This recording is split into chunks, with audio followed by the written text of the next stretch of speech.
Hi, hello, this is Jules the Human here, and welcome to the Jules Matt Anime Hour. I'm one of your hosts, Jules the Human, and every week we go and watch anime and go and check out a different anime. And today we're going to be talking about the Promised Neverland. We're going to be talking about the end of the Promised Neverland. And I didn't go into the Promised Neverland alone. I went with my co-host Matt Galley. Matt, how are you doing today? Doing good. Excited to talk about the last 4 episodes of this amazing one season show, and I'm excited for us to pick a new anime to watch today. Oh, yes, we're going to pick a new anime. If this is your first time watching, hello, welcome. And we go through a bunch of different anime and then we give our thoughts at the end of a couple of episodes, and then we give our thoughts at the end of the entire show or the first 12 episodes, the first season, whatever it is. And we've done quite a bit. I was putting together the list of where we rank them, and I was like, we've done a lot of anime already. Yeah, I was like, this is so cool. Like, we've already seen so many different anime. I like how we've like it's been a lot of, really good stuff, like, top heavy tier lists that we have, save for, the one that found its way at the bottom. But Sure. I like that it hasn't been anything in the middle. I like that we get stuff that we kind of really, really like, for the most part, or that we just really don't Uh, like. There hasn't yeah, been I a don't lot of the middle stuff. I'm curious what would put it in the middle for us. I'm curious because, like, well, I can't show you the list right now because we have the ranking for the Promised Neverland. But I don't know what would make an anime a C for me if it was just like meh. I was like, Mhm. okay, I watched it, I guess, but it was fine. Yeah, But because the more I think about the positions on the chart, it's like, the stuff that's at the bottom, it's almost like I'm probably more entertained by it than the stuff in the middle, sure, potentially, because it's, like, so bad that it's entertaining me to just rip it apart. yeah, for sure. But the stuff in the middle is probably gonna be stuff where it's just like, "Meh, I don't even have much to say about this," hmm generally.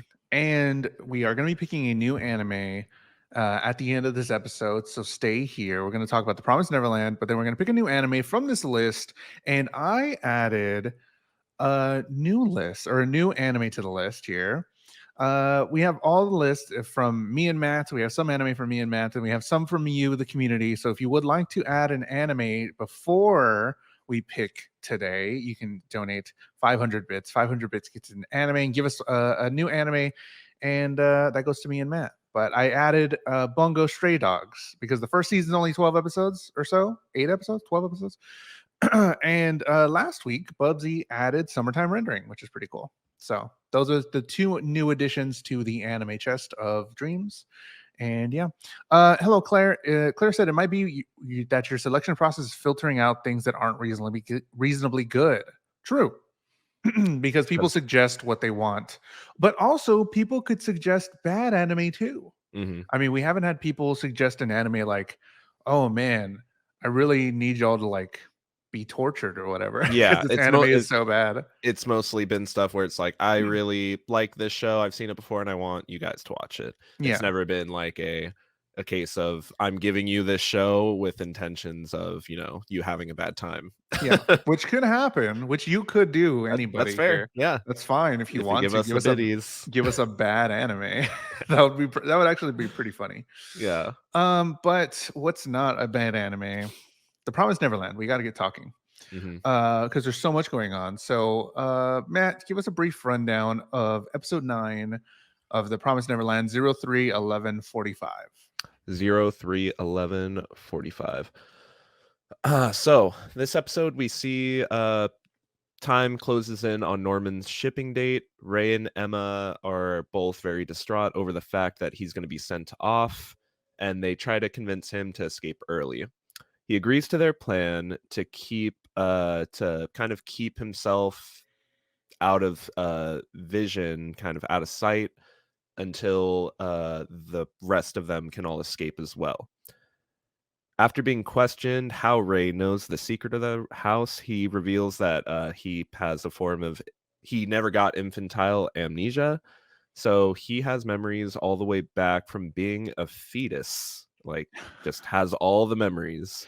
Mom announces to the rest of the house, seemingly to rub it in the faces of Dawn, Gilda, Ray, and Emma, that Norman's shipping date is set.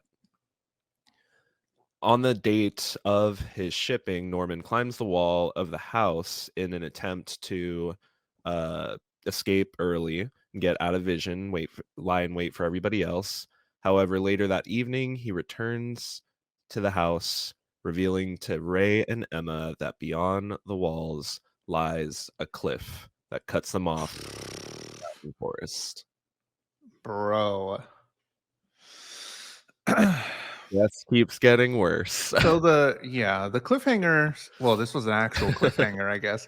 The cliffhangers in this anime are like top tier for sure. I love the cliffhangers in this anime, and in the last 4 episodes, it really kicked it up a notch, I think.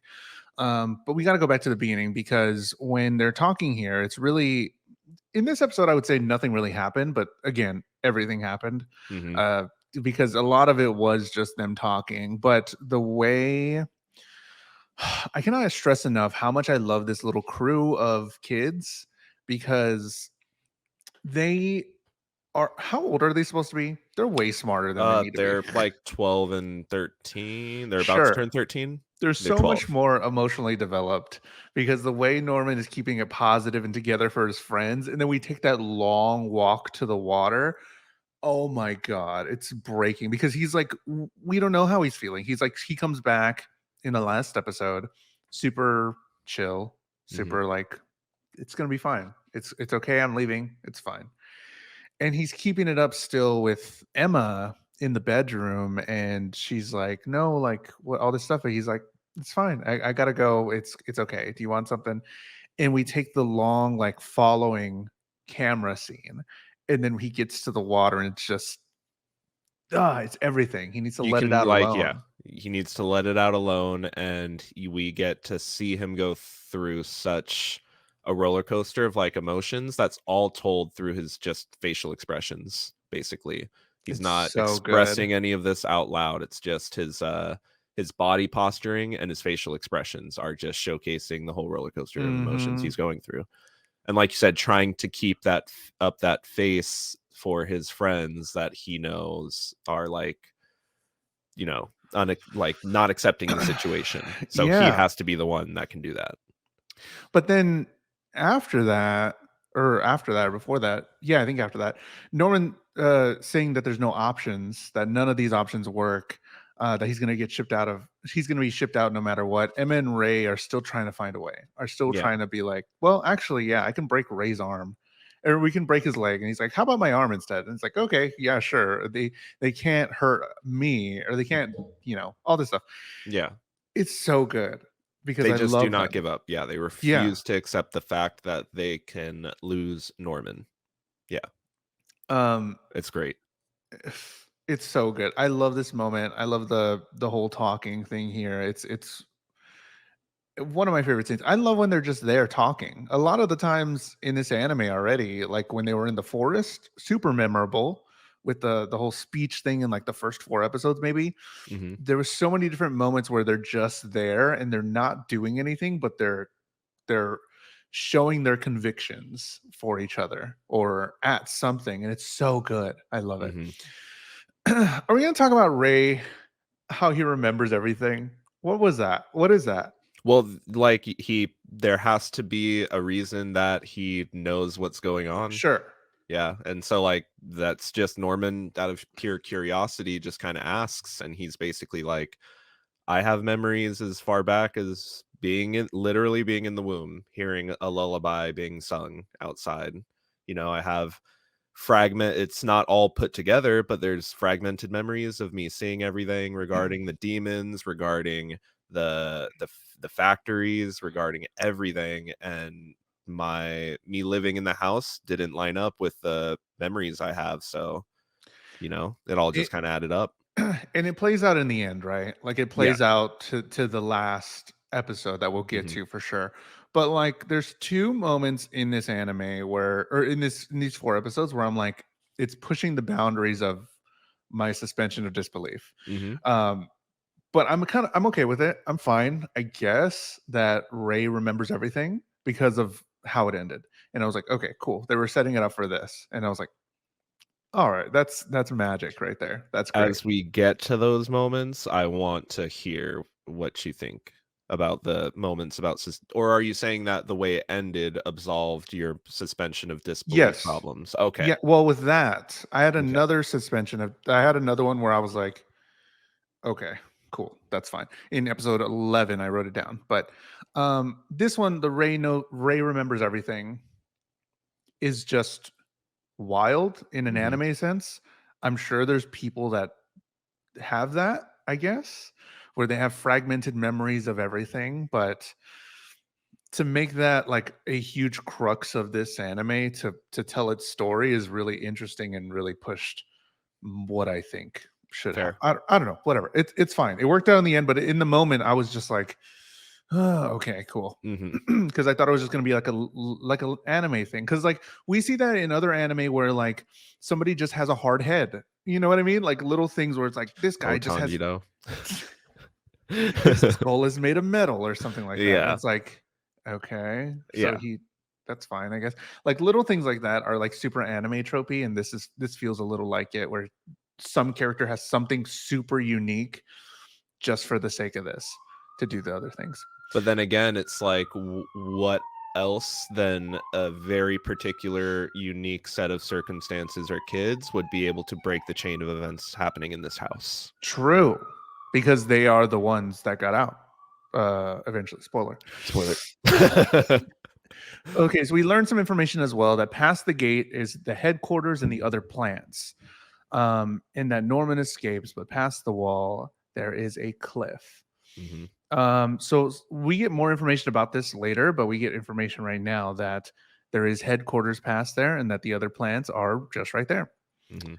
Um, episode 10, 130146. Give us a breakdown of episode 10. So Norman explains to Emma and Ray the surroundings of the Gracefield house property. Norman reveals that he never planned to run away entirely, as it could cause further complications for everybody else attempting to escape. Norman packs one item into his suitcase as he reflects on a time when he had to be isolated in the infirmary, but Ray and Emma still managed to give him comfort and peace. The house sees off Norman for his shipment, Emma causing a scene and Ray refusing to come down to say goodbye. Mom escorts Norman to the shipping area, asking him to wait in a separate room that he and Mom both enter. Dawn and Gilda both try to pull Emma and Ray out of their depressive states, seemingly to no avail, while Mom tries to convince Emma to also become a mom, to save her from her despair. Emma completely refusing. The night before Ray's shipment, Emma and Ray both reveal to each other that they have both been faking their despair and they have not given up. Oh, it gets juicy here. And this is another one where it just feels like, nothing's happening, but so much happened. Oh yeah, especially with the Norman backstory, Yeah. the whole flashback thing. But man, Norman coming to terms with his seeming death is really interesting. Um, Interesting in the moment because later on we find out that he was. I'm saying spoilers, but we're going to talk about it. Yeah. Yeah. We find out later that he was planning this the entire time. That he's been planning everything and all the things to do after he's gone. But in the moment, him finally understanding and giving up, I guess not giving up, but like giving in Conceding. to conceding to, yeah, this is what's happening, and let's make our final, like, figure. Yeah, I don't know. It's Yeah. so odd. It's something that went went further than other anime for me. Like sometimes I know the main characters are going to die, or no, I know the main characters are going to live even though they're post death. Like this guy can't die. He's a main character. I know that. I know this is like a thing, but for here now, I feel Norman and I understand Norman and I believe that he's going to die. I believe that this is the end of Norman because of the way he's been portraying it. He's like, we've come to terms with it. Here it is, and we got to keep going. They give a whole flashback scene, which was so much fun. So much fun to see them being little kids and being little silly guys. Emma was super cute here. Ray She's is just so interesting. constantly excited. Yeah. And it's Hello, like, Cosmo. and it's the juxtaposition of seeing mom in these flashbacks too, where it's Sure. like, you want to think that, she has an ounce of humanity. And even like, when she tries to convince Emma to become a mom, like, save yourself from the despair and choose, I the gotta path talk of about that. survival. Oh my And she, god. yeah, she gives that small double take where there's that look on her face where you can tell that she does feel bad that Emma is hurting. And she's like, I wish I could do something probably, Yeah. but this is the only thing I can do for you. So I'm trying to offer you the olive branch, but if Sure. you don't take it, I can't do anything. And Isabella, the mother, genuinely cares about them, genuinely cares about the kids. Yeah. When she Um, said she was breaking performance on like episode 9 or whatever, she was like, I care about all of you like you're my own children, but this is the reality of the situation. You're the food that's going to be shipped off. yeah. So they're definitely pulling at the heartstrings during the flashback and especially as well in this moment that you're talking about later on. But when Emma when Emma tries to disable, like instant flash of like Emma doing something, the motion of her going to disable Norman's device and then for him to like run or escape or something and then he just stops her. hmm I was like, "Oh, well, first off, I was like head in my hands when she does it. When she's like, "Oh, she goes." And I'm like, "Oh my Like god, she's going to do it. she's gonna do it." And then Norman stops her, and I was like, and then when mom said, "If you cause another commotion, I'll kill you," that was the deepest thing she said because she's already broken her leg. uh-huh. But like for her to say those words with all the kids right there Yeah, and right there in front of everybody. in front of Yeah. everybody shows how much power she has and so menacing hmm is so crazy. Like the quiet menacing that she's Yeah. done because remember she broke her leg and it was like super quick and it was like let's do it. Like we're Yep. game on. And now Game on. game on. And then for her to say, if you make another commotion, I'll kill you. Just like, oh, my jaw was open. It was insane. Mom or Isabella is she like at the start of the show, like the first couple episodes, she's played off as though she's gonna be like the big bad, but like she's not the big bad, but she is a bad, but she's Sure. also a good somehow I'll, in certain ways. It's like she's dynamic. Yeah, for sure. I love that. I love that. And I do want to dive deeper into Isabella because a lot of this is her hmm towards the end. But a lot of people in the comments on the Crunchyroll stuff, and for me too, a lot of people are like, I just feel bad for her. I feel really bad for her. I can't hate her. I don't hate Isabella, especially the way it ended, but I just feel bad that this is how it is. And that's how it shook out, you know? And Villains aren't born. let's talk about the moment later on when they're actually talking, Isabella and um, Emma, hmm that she'll recommend Emma to be a mom of the farm, which is kind of wild. I think that's one of her last like plays to get her on her side, to get her to know to switch over. Because for me, in this whole scene, in the ending of episode 10, the thing that I was thinking was Isabella represents what Emma could be if she gives in to what is actually happening and that she's hopeless, that there's no hope. So Isabella is the culmination of Emma if she becomes hopeless. Um, and her offering like, hey, you could be the mom. It- this is the last, this is like become the dark side. Come hmm to the dark side. This is the end. There's nothing left. And trying to convince the good person that you can't do anything. This is the life that you have to lead. Claire said, I feel like part of the requirement to be an interesting villain is to be relatable. Isabella is super relatable, for Yeah. sure. She's the villain to these kids, but I'm pretty sure in her own story she's not the villain. No, yeah, and that's Which the thing. is We see that play out. Spoiler. she also says, Yeah. accept the despair. You can writhe in agony thinking of the death you all can't escape. So she's accepted despair, or you can be like Emma, who is here, who where Isabella used to be as a kid. I'm sure it's clearly portrayed that Isabella used to be that kid on the bed, being like, I want to leave. I want to get out. I want to save my friends. Mhm. I want to save these people. But you have to accept despair and become a mom and live your life. But she also says, grow up, have a child, and come back. And I caught that. And I was like, have a child? So all moms have all moms have children. And then I started thinking about it. I was like, oh, well, where do the kids come from? And I was like, okay. Yep. I'm talking a do the lot kids because come from? again, I'm talking a lot because this is me seeing it for the first time. Matt's already seen it a bunch. So I'm trying to figure it out, understand. I think this is only the second time I've actually watched it through its entirety. Oh, okay. Maybe third time through to the entirety. So these sets of episodes I've probably only seen like once or twice. But like I've started the show with a bunch of people showing it to them when it first came out.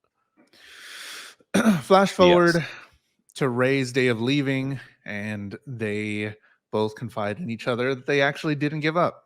They both are still plotting, and that was one of the cliffhangers as well in this episode. So let us get into episode 11, 14:01:46. We are going fast, but there's a lot more we got to talk about in these last two episodes, I think. And then we still got to pick a new anime. Yes. Episode 11, Emma and Ray discussing how preparations are complete and ready to commence at a moment's notice. Ray reveals to Emma how he plans to self-immolate while setting fire to the house in a bout of childlike retaliation against Mom. Dousing himself with lighter fluid and dropping a lit match, we cut to Mom in the office overhearing the screams of Emma. Mom rushes to Emma to find the dining room in flames. She tries to extinguish the fire in an attempt to save Ray's brain at the least. Realizing Emma is gone already, Mom finds a human ear in a bucket nearby, deducing that the kids are currently attempting to escape. We see Emma rejoin all the kids in the forest, including Ray, the show cutting back to the moment when Ray dropped the match, Emma actually catching it and having a stand-in for Ray swapped before starting the fire. Norman knew Ray was planning to sacrifice himself in order to let everyone escape, leaving a note to Emma explaining everything to her. Emma has been acting on Norman's instructions since his departure. Ray realizing that not everyone is present, it is revealed that all the babies are still in the company of Mom. Bro, this episode was huge. This is huge. This is probably my favorite episode of the anime. Oh my god. Yeah. This shot as well with the cliffhanger. Okay. After she has her like almost like her villain monologue moment, and then she gets brought right back down to earth. Yeah, because she cares about the kids. Yeah, they're there still, but it's like, but they're not there. Yeah. Setting the house on fire, Ray the pyromaniac here in this episode. Him talking about the preparations he made was the other thing for me. Was the other thing that felt a little like lazy writing, but it was only like a tinge of that for me, where he said he was talking about Molotov cocktails and about all this other stuff, and then he said the line that he said, "Don't underestimate the 6 years of preparations I've had," and I was like, that could be a little lazy. Like that if he went a little further than that, I would have been like, this is lazy writing. We're just kind of writing it off that he did this to this thing in a time. Narrative. He did that narratively somewhere. Sure. I like how they don't even end up using the Molotovs. Sure. It's just kind of the show trying to remind the audience, I think, that like, this is his moment. Like this is his thing that he's been planning. And so nobody's gonna take this away from me. Drops match. He gets the craziest look in his eye. And when I said it. Okay. Hold on. There's so many things. There's so many Yeah. things. Ray pours gasoline on himself. I'm like, oh fuck, what is he doing? Well, he's pouring gasoline on the floor and he's gonna set the house on fire. I was like, okay, cool, whatever. That's what I thought. I knew there was gonna be something that happened. I even last episode I predicted, I was like, they're gonna kill mom. Like they have to do something here to cause a distraction to go around them. But I thought that was to kill mom, but it was to set the house on fire, which is a lot better, I guess, than killing mom. But then he goes off and says that he's the top scorer. She won't be able to leave his side. And he's decided this many years ago that he's sticking it to the man, I guess, by taking Basically, himself yeah. away. Basically. He's sticking it to the man by being like, you're not going to eat me. You can't have me, by pouring gasoline on himself. And then Ray drops the match. And I was like, oh my God. Oh my God. This was insane. That's what I thought. I think I said it in last episode as well that I knew he was gonna sacrifice himself. Yeah. That's what it was setting that it was up. one of your predictions. That was one of my predictions. I was like, okay, for Ray's story to be good, for Ray's story to be fulfilled, I guess, is that he's gonna end up sacrificing himself for his friends because that's the arc. The anime knew that. The anime knew that we were thinking that. The anime knew that was the way to conclude his arc and said, we'll give that to you. And then they go back and then they hit us with the no, I caught it actually. And Emma gets what Emma wants. We're leaving this house with everybody.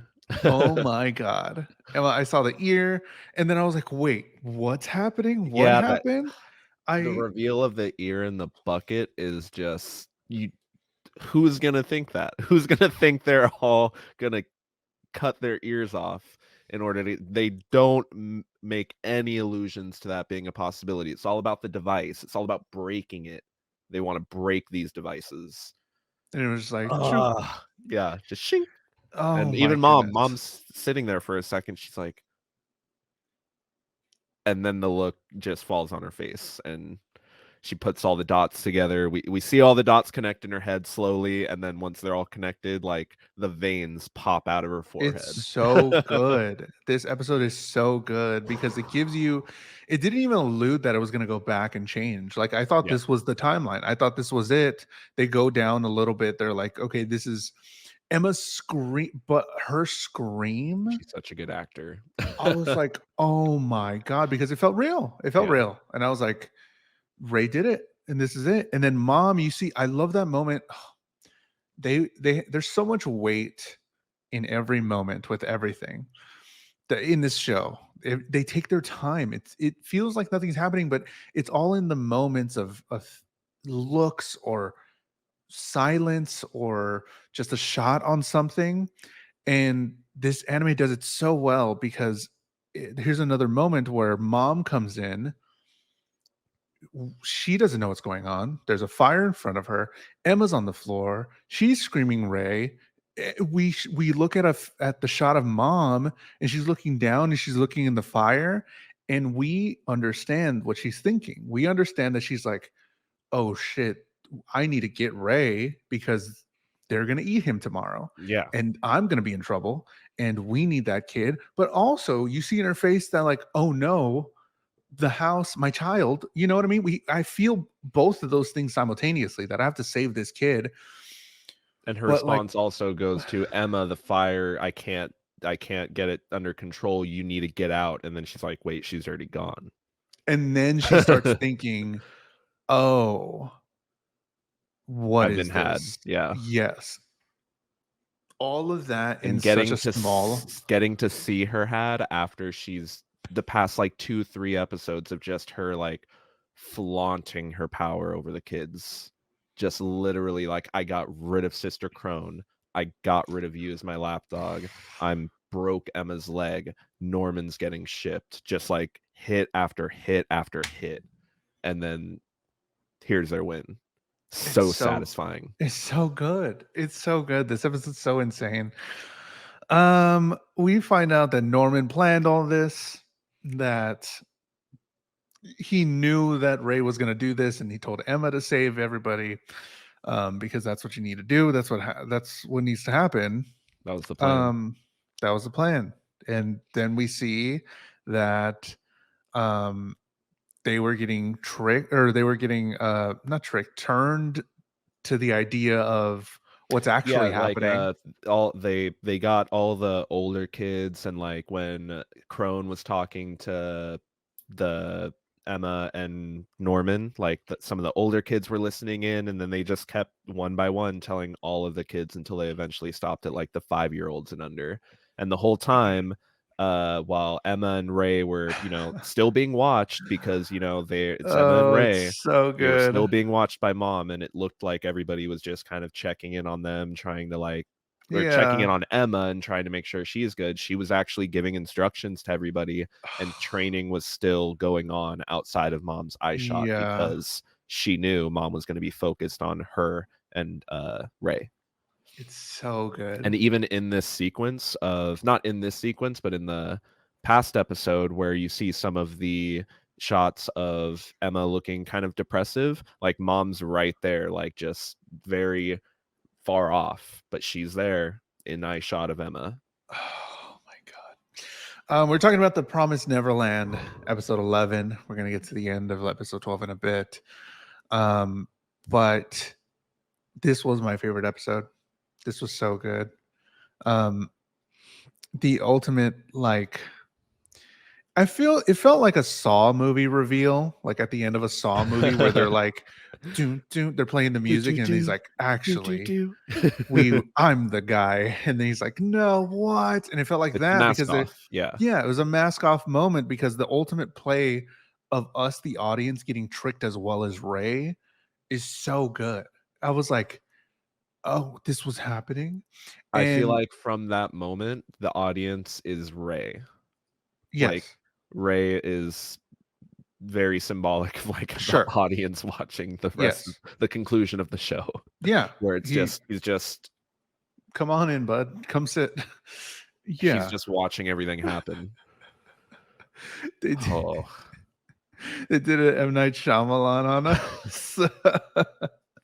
Pretty much. It was so good. Oh my god. And we see flashes of Norman. We didn't even talk about Norman, I guess, leaving. it just kind of happens, How and Mom, I don't think he's dead though.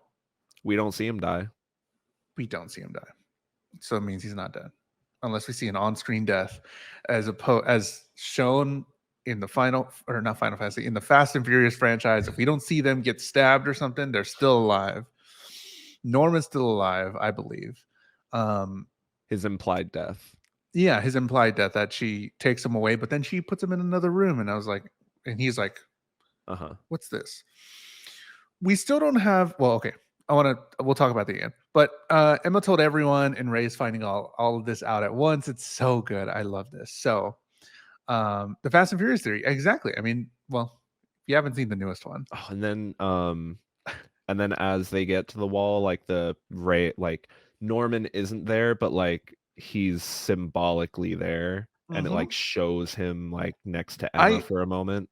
I thought he was there for a moment, because I was like, I thought he met them there, and I was like, oh, he just escaped. I was like, cool. And then like they show the same shots, but he's not there. But his presence Is there, because Um, if it wasn't for him, none of it would have happened. Like he yeah, left Emma the instructions. He gave her all the tools to be able to still pull it off, with her wanting to leave the farm with the whole family. yeah. Episode 12, 150146. How does this anime end, Matt? So we see it does another bit of a time skip backwards, and in the midst of a group discussion, it's decided that they're gonna leave the babies behind for now and come back for them within 2 years. Emma is coming back to the house. The escape goes off without a hitch, as Ray watches on in disbelief as to how everybody is being so helpful and adding new new dynamics to their escape instead of being a hindrance like he initially thought. Mom is able to catch up to the kids just in time for Emma to give her a goodbye before crossing the zip lines with everybody else. We see Isabella from we go through another time skip, time back with Isabella from her time being a child in the house to being selected to be a mom to being a caretaker for Gracefield House. A little baby Ray in earshot is humming a lullaby that her old friend used to play before he got shipped out. He asks Mom why she gave birth to him, her response for survival over everybody else. The kids run through the forest until morning, sunrise breaks, their first morning outside the walls of the farm. Roll credits. And the show ended, and there's no more nothing show else ever. Oh my God. This ending was everything. The decision for Emma to leave everyone under 4 was something that I didn't see would happen. But she did have this long conversation with Phil. That Phil knew it all along because we've seen this kid pop up a few times in other scenes. He had suspicions, and it even posed that he could have been the traitor before we found out it was Ray. Yes. But like he has the highest test scores out of everybody else in his age group. Okay, yeah, he has the highest test scores, everybody, but still, this is a very high functioning kid for 4 years old. I was like, okay, cool. It was almost there, but I was he says like, I knew something was weird because weird things were happening. Yeah. That's kind of what he concludes it to. And then Emma asking Phil if they should leave, Emma posing it to him and saying that they have about 2 years, and then Phil just being the nicest little guy, and he says he can wait, which is great. Love that. Love Phil. Great character. Without any hesitation. Without any hesitation. He's like, I can wait. Yeah. It's okay. Yeah. I believe you. I trust you. I love back, you. Or you can come back for us. And the reasoning that Emma puts together is pretty sound. If they're gonna need to focus on rehabilitation versus just pushing out products right now. So you're probably fine for at least 2 years. Yeah. Okay, that's fine. Maximum security gets sent out to them, which is kind of what we thought would happen. Yeah. But we get shown all this stuff that Ray missed all this training about the throwing, how Don having the perfect cast. That's the only perfect cast. He had the perfect cast. Turn. Yeah. From the Goofy movie, he had the perfect cast. And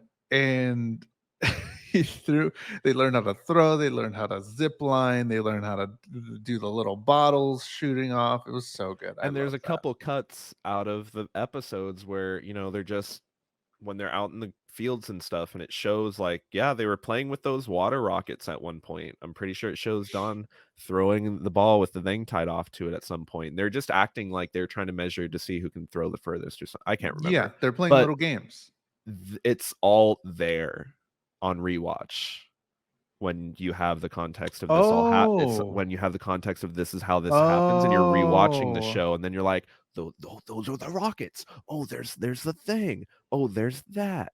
It all adds to the rewatch capacity of the show. Shit, I'm gonna rewatch it. Oh, that's so good. Oh, that's so cool. Okay. Huh. Interesting. It is. Cornbread said the Promised Neverland is just Chicken Run. And the Chicken Run is just yes. Never seen Chicken Run. I'm sorry. I guess I gotta watch that instead. It's basically Chicken Can that Run. Be the next anime? Chicken Run? Is claymation animation? Good question. I don't know. Leave it up to the judges. No shot that I was so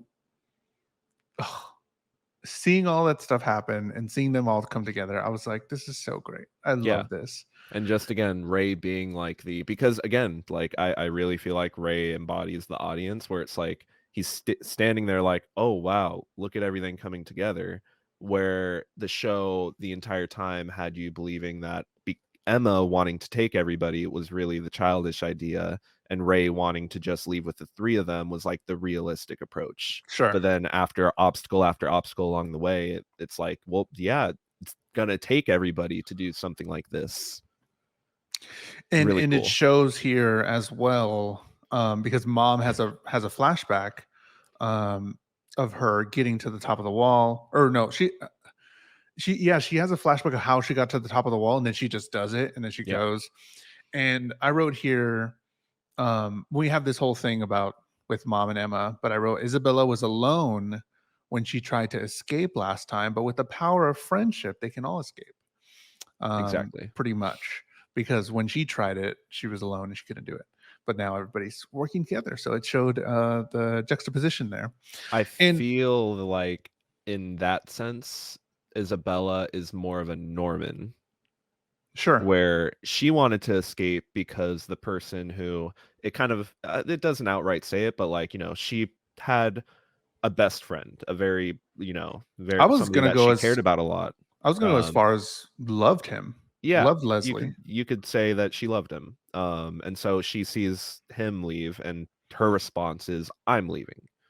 And I feel like that would be what would play out if this secret revealing never came out, and then Emma were to get shipped before Norman. That would be how Norman would respond. And Hmm. I feel like that makes Isabella more relatable to Norman in that sense. Yes. But also with this flashback, it's super interesting because we saw the flashback of mom or somebody. We saw the flashback before of grandma telling somebody to get off the wall, and we kind Mhm. of knew it was Isabella. Now we get the context that Isabella was leaving because she loved a friend before, and they left, and she wanted to leave as well.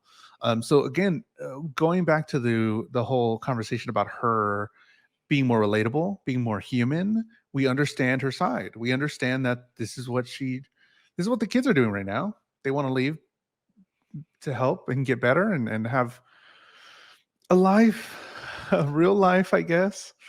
So she was leaving to chase him, and then we find out, oh man, right at the end that she got pregnant. Um, and that moms that we give it a solid answer that moms do have kids. And I wrote down who's mom's kid and instantly got an answer Yeah. that uh Ray is Isabella's son. And the way they did it, dude, the way they did it, that he's humming the song because he remembers everything since the womb. And then oh my God, he The instantly is song that like, her friend used to play before he got what? shipped. Isabella gave birth to Ray for survival, to live longer than anyone, And survive. And I was like, and whoa. I'm sorry to point this out, but this one comes completely full circle. Her answer right there. Why did you give birth to me? Well, for survival over everybody else. When first episode of the show, everybody talking about what are you going to do when you leave the farm? What do you want to do? What do you want to do? And Ray's answer, well, I'd have to think about surviving first. When everybody else is talking about, I want to see a giraffe. I want to ride a roller coaster. It's over. Oh my God. Yep. Because I guess she was casually teaching him, I guess. You could see it Or, like I mean, that. yeah, whatever, Or whatever. just, That he answering just, honestly. yeah. Wow. Raise Isabella's son. And that's so good. And they both know it. They both know it. It would be one, they've done it before in other shows where it's like she knows that he's his son and then he just lives his life happily and she has that longing feeling for him to love him like a son, but she can't express that to him. I've seen that before in other shows. But for him to have memory of it and for him to confront her about it and to know this entire time. And now it makes more sense why she picked him to be her spy because she's her son. And that Why were doubles you and helping? that also doubles back onto his self-immolation. Sure. It all builds It on top of it each does other, where it's like that, now, like, it's also her top scorer, but it's also her son. but it's also her son. That gives more context to her trying to save him. That gives her more context, gives more context to why she was more relaxed, I guess, with giving him things because that's her son, giving her. But then it turns out that he was using the thing, so it's like a double-edged sword on all accounts everywhere. That like they were more comfortable with each other, but they were using each other sort of, Mhm. and they were. It was both give and take in all aspects of it, and I'm like, this breaks brains, man. My brain is broken and it cannot be eaten because it is fried. And then they escape, and it shows them running through a field. It shows them seeing their first morning. It shows their first sunset there or sunrise, and then they start running into white light. And who knows? Who knows what happens after that? Buddy, that was an insane journey, and it's so good. Okay, if you're new here, we finish an anime. We pick a new anime to watch together. It's like an anime club. So if you would like to join the Discord. We're gonna pick a new anime in just a moment from all the ones that we've picked, all the ones that the community has picked, and these are the list. This is the list of anime that you can pick from.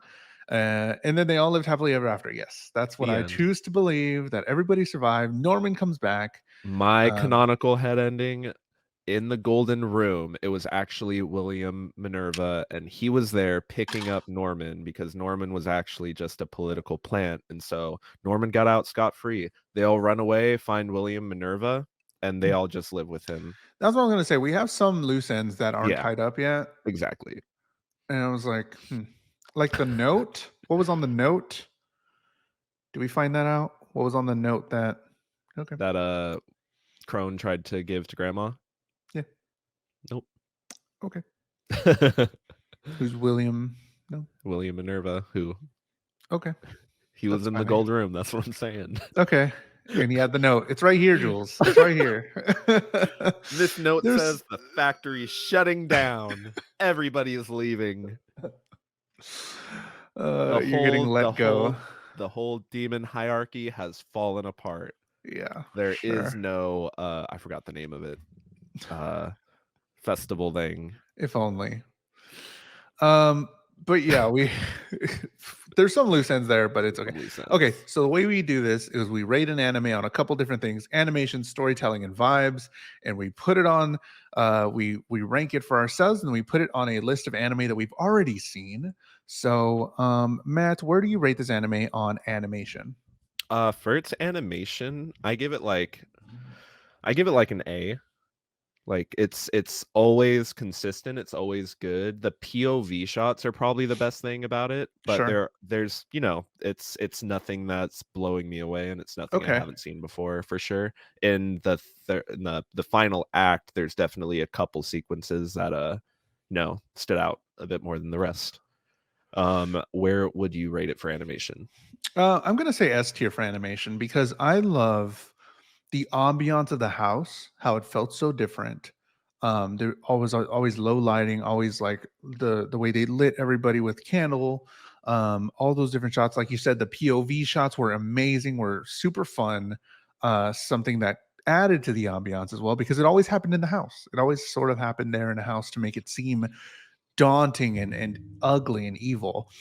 I liked I noticed a lot in their eyes that I don't notice a whole lot more, especially when nothing's really happening. You see a lot happening in the eyes, a lot of color That's or a true. lot of movement or something happening. And I love that. So I think the little things there really push it over the edge for me. So I S tier for animation. As far as storytelling, what do you got? Storytelling, I'm definitely giving it an S. There are few shows that I have watched, period, like anime, like like long-term TV series, whatever. The way this show strings its narrative along episode to episode, constantly adding more layers on top of problems that already exist without ever making it feel like the load is so heavy that you're losing track of what's happening, and it's able to tell so much in only 12 episodes. Like, and it goes from, that goes from start to finish, that they're able to do that, because like you were saying with the first couple episodes, it buckles you in and it says, let's go. Like, we're not wasting time and Mhm. any of this stuff. This is what's going on. Here's the concept. All right, let's get it done. And from that point until they were going down the zip lines, it was, you never really can be certain on what's happening, on what's going to happen next. Sure. Um, Where do you rate storytelling? an S tier, man. I thought this was gonna be another. With a lot of anime, it's super predictable, I guess, and that's okay. A lot of the time with anime, it's okay because it's like, oh, it feels familiar as well. Because whenever you're watching an anime, you're like, oh, this is how it's gonna go. Okay, I've seen anime like this. This feels fine. This feels great. I'm in my comfort zone because I've seen this before, and I feel like I know this trope and I know how this is gonna play out. And I tried to do that with this anime, and then it kept saying like, no, no, no. I know you're a smart anime watcher. This is how you wanted it. We're gonna do it this way. And it's like, we see you. They're showing you. We see you with the ray fucking fire fucking put you in, you know what I mean? That we see that we know that's what we've been setting up for, and we're gonna give it to you, but then we're gonna take it back and we're gonna Yep. change it. We're gonna make this my story. And I'm like, I love that. The storytelling is so good. I love these three characters. I didn't think I was gonna like them in the beginning. Love them so much. Love their relationship. Love Isabella out of nowhere coming out and being probably my favorite villain, quote unquote. Mm-hmm. So good, and it Compelling for sure. so compelling. Such a fan of this story, and I'm gonna definitely recommend it for everybody to go see this, because it's like, it's a lot, but it's not, and it's like, it's palatable. It's not so much like, it goes where it needs to. It gives you enough to, without being overly like, if you don't like blood or if you don't like the whole like monster thing, it doesn't give you too much of that in case Yeah, people don't like that in anime. I like how tasteful the show is for sure. Yes, because Where some people can it's be turned off by that stuff, and Yeah, it's like, no, we're using this sparingly. That's the looming thing at the end, but exactly. this is These are the about here. stakes. These are the Yes, stakes, and this is about them avoiding the consequences of this. so good. Cannot talk about the story enough. So good. Loved it. S tier vibes. Matt, go. S tier vibes, where I guess where like you were kind of emphasizing some points of animation, that a lot of that falls into me for giving it an S in vibes, with the Gotcha. lighting, with the POV shots, with like the being able to hold some of those being able to hold certain things and just like have the silence, just have it linger, how it's able to build tension and have like the tension release without ever, like, there's like a jump scare or two, if you want to call them that, but Sure. they never feel like screamer type jump scares. It's Oh, just that you realize the thing is there that you there thought was are there some type jump deal. scares. um and like, yeah, so I say that all in terms of this being like a mystery thriller style Yeah. show for sure. Mhm. Vibes S tier, all the way through. Where would you rate the vibes? S tier, man. So good. The spookiness, silliness, the fun, the tragedy. It's all so good. I really enjoyed this. I really enjoyed the anime, especially at the end, especially in the middle. All the cliffhangers, all the stuff, all the things that happened. Everything was so good. Um, so I think we know what's going to happen. This we rank the animes at the end when we finish them. We finish the first season of The Promised Neverland, and drum roll, please. Where do we put it? Me and Matt both agree that Promised Neverland is an S rank anime that you should definitely go see it if you haven't. We loved it. It was so much fun. We end this Promised Neverland journey by throwing it up on the tier list there. The anime tier list of all the animes we've already seen on the show. On the left is me, on the right is Matt. And The Promised Neverland, another S tier. 4 S tiers for me, 3 S tiers for Matt. a couple of A's, some B's, and an F. So these are all the animes that we've already seen for the show. For the Jules and Matt Anime Hour, these are the ones that we've already gone through together. If you want to watch anime together with us, we do this every week. So join the Discord and join in discussing it with us, or just watch along. And you can see this on here live on the during the week on twitch.tv/JulesTheHuman, or on my YouTube, or on Spotify. You just look up the Jules and Matt Anime Hour as you see it right there. But we got to find out what our next anime is that we're going to watch. Here is the list of anime. Comes another. With one gone, rises another. And these are the choices here. Some of them are mine, some of them are Matt's, some of them are you from the community. A couple of new ones there. One from me, Bungo Stray Dogs, one from Bubsy, Summertime Rendering, and a lot from everybody else there. In the anime chest of promises, Neverlanding. And I'm gonna make Matt sure these are all out. has them. He's gonna pick them live. Flip it. He's flipping the chest. Turn it upside down a few times. Does this hurt the chest? Does this hurt the chest? I'm going to. This is our next anime that we're going to watch together. And the first 4 episodes for next week, we will be watching. Oh, this is, I acronymed this one, so I don't know. It's one that's on there that's really long. TDODAHM. Oh, the Duke of Death and His Maid. Yes. The Duke of Death and His Maid. Isn't this Bubsy's? I don't know who recommended this one. Other pick. Was that yours? I think that's my other pick. That's in there right now, so now I don't have any picks in the chest.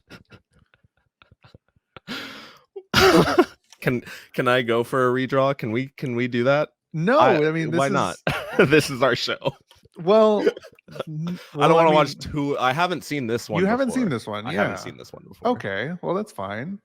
The Duke of Death and His Maid, the first one at the top there. It's rigged. Matt's been rigging it since day one.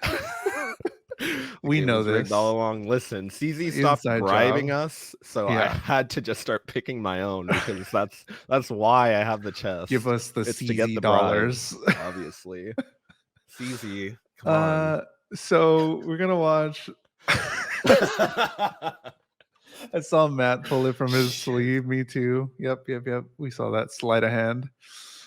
So the Duke of Death and His Maid. Never see. Oh my God, there it is. I see it. The Duke of Death and His. I think it is, right? It is yours. It is. Okay, well, I get to put another one in. That's cool. I'm gonna get a pick sometime, maybe. I really want Odd Taxi for some reason. But watch episode 1 through 4 of the Duke of Death and His Maid. And I'm super excited to start a new anime journey. From what I understand, it's not any more horny than something like Kaguya-sama. That's like, from what I understand. We'll see. But again, I haven't seen it, so okay. Yeah, I haven't seen it either. So let's check it out. The Duke of Death and His Maid. Watch episode 1 through 4 by next week, and we're gonna come back and talk about it. And I'm gonna change. We'll see about that. Oh, we gotta change our personalities on the Discord. What's my name gonna be? The Jules of Death. Okay. The Jules of Death. Yeah. Thank you so much for watching, Matt. Where can they find you on the internet?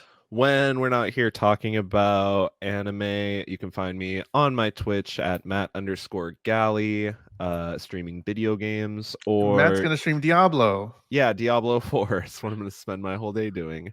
And then you can also find me on all my socials at ITS Matt_Galley. It's Matt_Galley on all socials. Jules, when we're not here, where can the people find you? In my new apartment. Oh wow. Wow, cool. There's nothing going on back there anymore. What a background. Wow. What an echo. Thanks, Matt.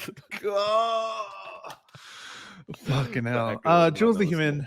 Jules the Human on Twitch. Twitch.tv/JulesTheHuman. YouTube.com/JulesTheHuman. JULES. You can watch this in case you missed any of it, or you want to go back to past episodes. It's all on my YouTube channel. It's in a little playlist, so you can watch them all. YouTube.com/JulesTheHuman. You can watch all these episodes. You can go to Spotify, Apple Podcasts, anywhere you get podcasts. You can see this show. You can watch us on Spotify as well. not just listen. You can watch if you have Spotify. So that's cool. But I'm everywhere. Twitter.com/JulesTheHuman, all that stuff. This has been fun. The Promised Neverland was sad, and then it was happy, and then that's the end of the story. Yep. Happy ending. I The wish there Duke, was more. the Duke of Death and his maid, episode 1 through 4 for next week. That's Matt. I'm Jules, and this has been an anime hour. It's been one of the animiest